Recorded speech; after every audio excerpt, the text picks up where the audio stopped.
At what age are us parents actually past our prime? 30, 40, 50? Is this it now? Back pain and early nights every night?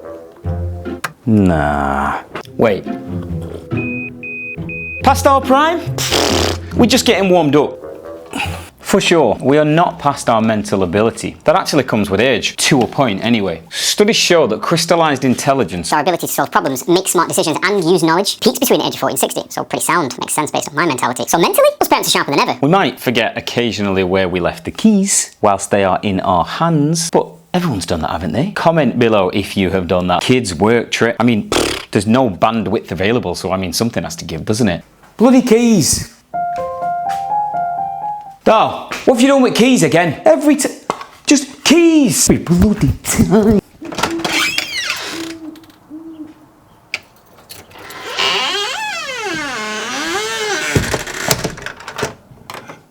Honey, I found the keys in your coat pocket! But mentally, we're running a life experience, upgraded pattern recognition, and battle-tested wisdom. Who else can eat their food, answer emails, and wipe an arse at the same time? We're not past it, we're actually upgraded. We don't move slow because we are old, no. We move slow because we are high-performance parenting machines running 1,000 tabs at once. Quite impressive, really. Until you forget your own name and what year it is. It's not ideal. And whilst on topic, we aren't qualified for questions such as, where do babies come from? How is fire made? Who runs the planet? So, yeah, it might take us a second or two to remember the day or our name from time to time. But slowing down, nah, we're running at full speed. We're thinking on our feet mid-chaos, mid-toy minefield.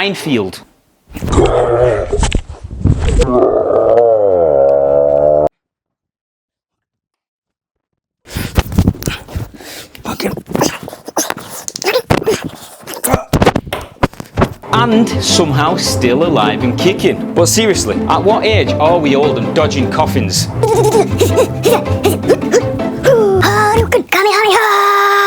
In boxing, they say father time has caught up with you in your circa mid-30s. However, that's when you're being punched repeatedly in the head, which to be fair as a parent,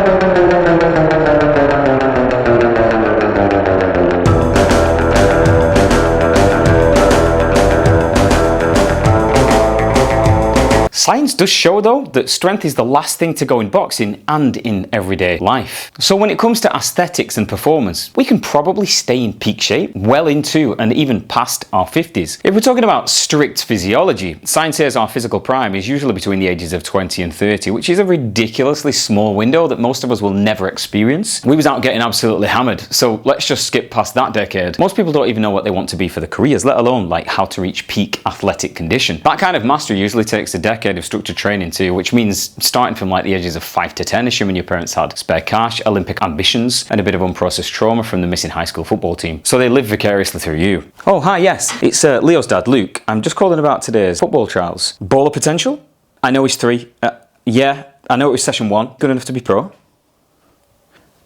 Hello? Let's talk a little bit of science. What actually happens to power, endurance, and strength as we age? Especially if you're a trained or an advanced athlete. Power tends to decline first, usually around the age of 30 to 35, and that's mostly because we start losing those fast twitch muscle fibers, and our nervous system just doesn't fire quite as effectively as it used to do. However, most don't use those fast twitch fibers even in that unrealistic 20 to 30 decade, so don't even activate them. And that's the point I'm getting at. I hear so many clients say they've never felt fitter, stronger, or looked as good because they didn't even exercise in their peak years. And the good news, you can activate them to high performance levels and then preserve them. Newbie gains aren't just a thing for muscle growth, but for all areas of health and fitness. Explosive training like sprints and jumps and Olympic lifts builds and keeps your power output sharp. VO2 max declines with age, but how fast depends on you. Let's say you are 40 years old with a VO2 max of about 40, which is about average for an active adult. Now, as you can see from the overlays on the screen, no training results in a 10% decline per decade. So it drops to 36 by age 50, then to 32.4 by 60, and then 29.2 by 70. Now, if you train consistently, you will have about a 5% decline per decade. So it will drop to 38 by the age of 50, then to 36.1 by 60, and 34.3 by 70. Now, here's the real world impact. And as Dr. Peter Attia says, you need a VO2 max of 33 just to hike in the Dolomites, walk uphill with bags, keep up with the grandkids, and just basically stay independent late in life. You don't want getting dressed to become your VO2 max, because then independence is gone. And if you don't train, you are under the 33 threshold by your 60s, and that's where the suffering begins. Simple things get harder: stairs, hills, even walking with pace. Again, getting dressed becomes hard work. But if you train, you'll stay above that threshold well into your 70s, buying yourself potentially an extra 10 to 15 more years of real quality life, mobility, independence, and vitality. You're not just adding years to your life, you're adding life to your years. Train now, because the difference isn't just numbers, it's the difference between living fully or falling behind. Some Masters athletes, for example, manage to retain 70 to 90% of their peak VO2 max well into their 60s. That means they stay active, independent, and capable right up until the end. And that's exactly what we want. We don't want to like die a long death. We want to be like, right, I feel sick, dead the next day. See you later. Felt good, had a great life. Bye-bye. So that's the goal, not just to live long, but to live strong, all the way to the final whistle. Also, and quite critically, cardio, it makes your brain sharper, which I know some of you are about to fight about with me, mate. We're already at peak intelligence, as you said before. We don't need no cardio. Forget that. Yes, that is correct in your mind until you're in Tesco. You're standing in front of the milk section, and you've forgotten why you came in. You're not even in for milk. The second you get home, ping. Back out you go to Tesco. That's when you realise cardio might just be the thing that keeps the mental tabs open without crashing the whole bloody browser, mate. I have no stress in my life whatsoever.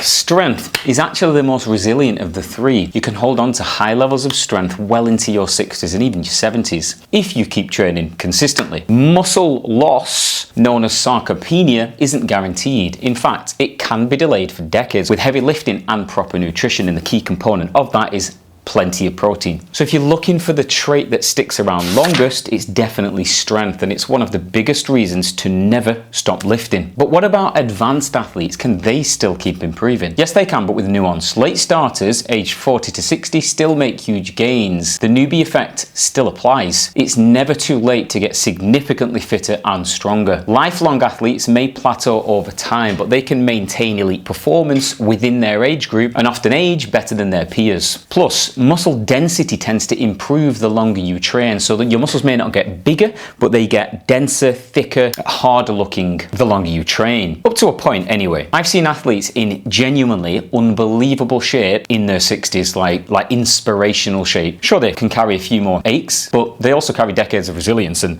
it clearly shows compared to their peers, and honestly, in many cases, 2 decades less than them. Train smart, train often, and you will flatten the decline curve. Being in shape is relative. Fitness isn't reserved for the young, it's built by the consistent. Even at 50, you're just beginning. You're not behind, you are standing at the start of something powerful. Your body still wants to adapt. It's not too late, it's just absolutely time. In our so-called primes, 20s and 30s, we are basically indestructible. We have it with little effort. These days, we get out of bed,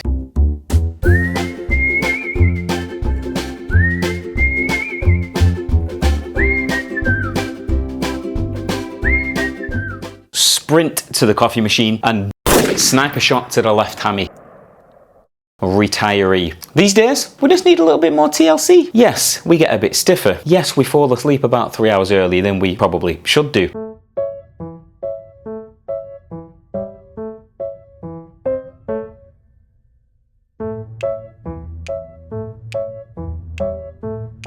And yes, coming soon to a knee near you. Arthritis. The early years. You didn't sign up, but it signed you. And it's committed forever. Arthritis. The sequel no one asked for, but everybody gets.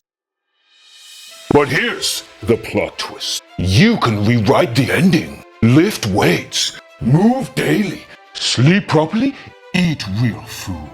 And get your heart pumping. because while arthritis may knock, you don't have to roll out the red carpet. At 37, I can still do everything I could at 27, and I plan to keep it that way for as long as possible. And with consistency, you can perform at a high level, well into your 50s and beyond. I've seen freakishly strong, fit people, again in their 60s and even 70s. So stop counting yourself out and bin the excuse card. It has expired. The goal? Decline is inevitable, but our mission is to outlast and better yet, outclass it. Your job is to be the outlier for your age category. Always outperform your peers, shock and inspire friends and colleagues. At 60, it's not about personal best if you're a long-term exerciser. It's about preserving what you've got and squeezing the most from it year by year. Dr. Peter Attia targets elite VO2 max, and not only that, he targets 2 levels up from your age category so that you're really pushing the boundaries as you age. He also sets standards of elite strength and elite resting heart rate goals for your age group. The bar still exists, it just moves as you get older. But what about us parents? It's so easy to wake up and feel past it, tired, overloaded, maxed out. But honestly, that gives us more motivation. We must resist aging, not just for us, but so we can keep up with our kids and one day, no doubt, grandkids too. And at that point, you'll be glad you did this now, even though that's a long-term thought away. Being unfit makes everything harder. Being fit makes everything easier. Parenting, stress, sleep, sanity, all of it. The real anti-aging secret is free. That £70 collagen serum, just surface polish. But there's no point polishing the bonnet if the engine is on fire. If it is a flame, then we're screwed. And there's no point having a great face if the rest of you moves like a broken shopping trolley. There's just you can look perfect, but like... Oh,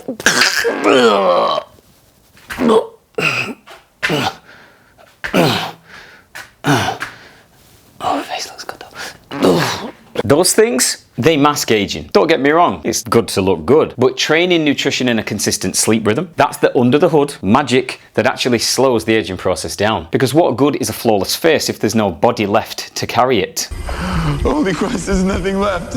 So, lift weights 2 to 3 times a week. Do cardio 2 to 3 times per week. Eat protein, fruit, veg, and actually drink some water. Stick to a sleep routine, i.e. 10 p.m, 6 a.m, consistently, not random. So like 9 to 5 or 11 to 6. Chaos, rhythm. Your body is a program, it will run like a machine. But if we're going to bed at ad hoc times, then it doesn't know when sleep is. Therefore, we age faster because we don't get into the deep levels of sleep that we require. And yeah, of course, that combo done consistently can make your biological age 10 to 15 years younger than your real one. For example, my Whoop watch says that I'm currently about 10.5 years younger than my actual age, which I hope to keep improving. And while it might not be exactly accurate, it's a very good measurement and metrics and a focal point for me to see every day to keep me focused on my journey of longevity. And this is exactly why fitness isn't a trend, it is a lifestyle. It's not excessive, it's essential, and only works if it's sustainable over time. What you build, you keep. Muscle and VO2 max take time to build, but also take a long time to lose, which is why they are key to the golden oldies.